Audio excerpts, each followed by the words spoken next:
Brandon Beane is here, general manager of the Buffalo Bills. What's going on, buddy? Not too much. Enjoying a little sunshine out of the northern cold that we're still in. Well, actually, you know what? Before I get to that, I want to ask a question that I've been asking a bunch of guys from around the country, Cleveland, Minnesota. Like, I don't spend a lot of time in Buffalo, okay? Tell me something underrated about Buffalo. Before we get into the cold weather. The food. The food. That's what everybody, okay, take me through it. Take me through it. Yeah, I mean, you got all sorts of different restaurants. You got old school Italian, obviously the wings. I mean, there's so many spots competing, but it's just, it's a lot of authentic Buffalo. There's not a lot of chain stuff, and you're always most of these places you're leaving with takeout. They're giving you too much, and it's not great for my physique, but it sure is fun to go enjoy it. I love that. All right. This time of year, it's like, what, 20 degrees every day? When does it warm up? It's actually, we had 70 a couple of weeks ago, but then about 3 days later, it snowed for like 2 hours. So there you go. That's what we're in. We're in the 35 to 70 range at this point. You know, it's interesting because to use a golf analogy, I was talking about the AFC, like the PGA Tour, where there's so many golfers who should win every single week, right? And when I look at the AFC, like the Chiefs and the Bills and the Ravens and the Bengals, and I say, these teams win the Super Bowl every single year. Like they're built like that, right? When you're looking at the rest of the AFC, every offseason, trying to figure out what you need, where do you see the Bills, and then what do you see needed for the blueprint of the offseason to just keep pace with those teams? Yeah, I mean, it's a gauntlet. We know that every year, and so, but I still, Kevin, always start with our division. Yeah. And I know you didn't mention anyone there, right, but that's the quickest ticket into the postseason, and so you don't want to forget.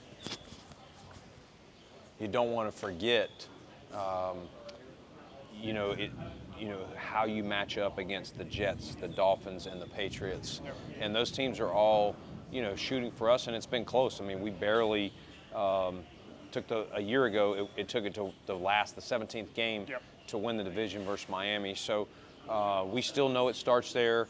Of course, the Chiefs have had an unbelievable run. The Bengals, been to a Super Bowl, been to multiple AFC championships. They're not going anywhere. I know they had an injured season. The Ravens, I mean, that game we had this year could have gone either way. You got so many teams, Pittsburgh, Houston. I mean, there's a lot of teams that are continuing to chase the Chiefs, us and others, and so it's hard to say, because you may match up better against one than the other. Rarely are you going to say, hey, we have matchup advantages against every opponent. With Josh in particular, obviously, we know how good he is. I mean, he's unbelievable. Again, talk about somebody who could win the Super Bowl every year if that's him. We talked about last year at this time, like, the window is as long as Josh Allen's there, and you can maximize that. Is there anything you want him to take a leap on in 2025? Anything where you're going, okay, in 2024, we're building around him, we're adding a piece because we want him to do blank? No, I think it's just, I think every year, there's different challenges, but Josh he's his own worst critic, and there's not something in particular. I mean, if anything, the one thing I've always been on him is just continue to protect yourself. And I think he's really dramatically improved in taking, some of the unnecessary hits out.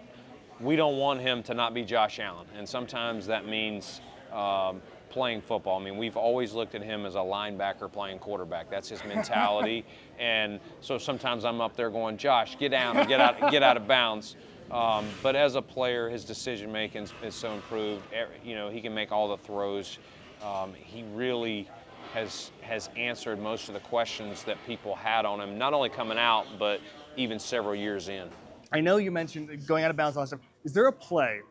I'm sure you've had one. Maybe one doesn't come to mind, but is there a play where you're watching Josh and you're going, oh, no, and then he pulls it out? The no, yes type play. Take me through one of those. Oh, yeah. I mean, we're playing the Ravens this year on the road, and you can go back and watch it. He is hanging off the sideline, and we're down by like 11, I think.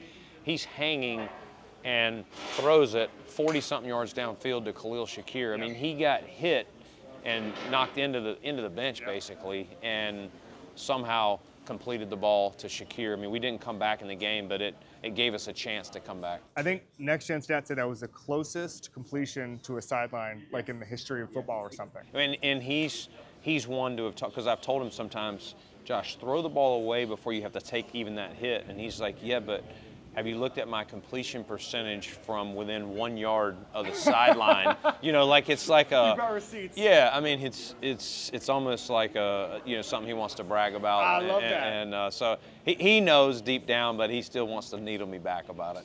Big picture question. I'm talking to some GMs this week about how college and the pro pipeline is changing so much because portal, NIL, there's so many things that come along with that. And one of them I've heard GMs say is that kids don't get de-recruited anymore. 5-star comes in, used to go, hey, you go to Saban or Kirby or somebody, and they'd say, hey, you're 8th string linebacker, you got to earn your way. Doesn't necessarily happen anymore because those kids, you have to worry about them going somewhere else, all that stuff. With NIL, that whole thing's a little bit different. And I don't think either, a lot of guys change situations in the portal because they love football, not because, they want to play, or they want to find a home or different offense. So I don't think it's a character defect at all. And with NIL, it's just business. When you're looking at the pro pipeline now, what's the biggest change?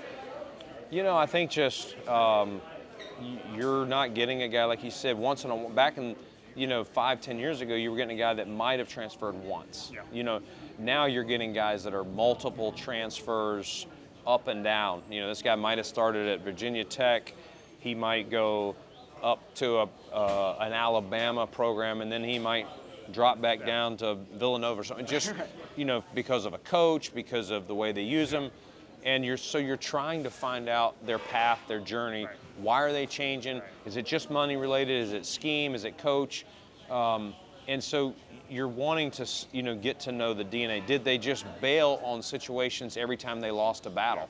That's not something you necessarily want. A guy that when he fails, he's going to kind of give in and want to leave. So it's just really doing more research on their journey and why they're where they're at. So it's more about, it's another almost tool in the toolbox. Why were they on this journey? Was it because they wanted to play more, they wanted to play in this style of defense, or was it because they hated the coach at every stop? Exactly. Yeah, interesting.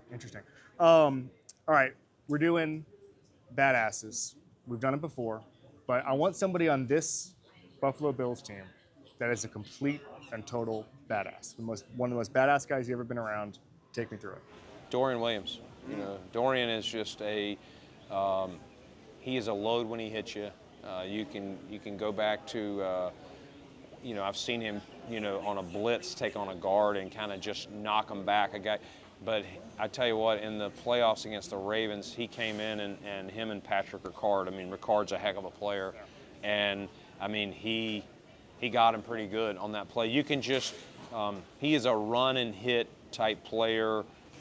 When we were researching him through the draft, he just kind of reminded me a little bit of Thomas Davis's play style, just fast, explosive, and when he hits you, it's complete knockback. I love that. Give me a bill we'll be talking about nationally more next year. A bill we'll be talking about nationally. You could go a lot of different ways there. We're excited about Josh Palmer, who we signed this year. To say it definitively, I don't know yet. We haven't gotten, but he's a guy that we like his skill set, and we felt strongly enough to go out and get him. And so we're excited to see him. Again, haven't seen him practice yet with Josh Allen, so that's probably a little bit of a stretch, but we're hopeful. Last thing, maybe this won't work for a GM. I haven't asked a GM yet, but I'm asking offensive coaches which defensive coach keeps them up at night and vice versa. Is there a GM where when he calls you, you're kind of like, uh-oh, I wish this guy, I don't know, I don't want to go through this. Is there a GM where you're just so impressed with the way they work that it's almost, you almost don't want to pick up the phone? No, I mean, I think we have good relationships across the board. I know this is a political answer, but it's the truth. There's generally most guys that you've worked with enough years, you're going to just shoot each other straight, because if you're not straightforward with them, they're not going to want to do business with you. And I think that's what I like. The guys that when you call them and deal with them, they're not going to, everyone's always going to sell their guy to a degree, but not to a degree where this, straight up lie. Because ultimately, if the guy's lying to you now, why are you going to do business with them in the future? Yeah. Thank you, buddy. Awesome, man. Good to see you, buddy. Good to see you.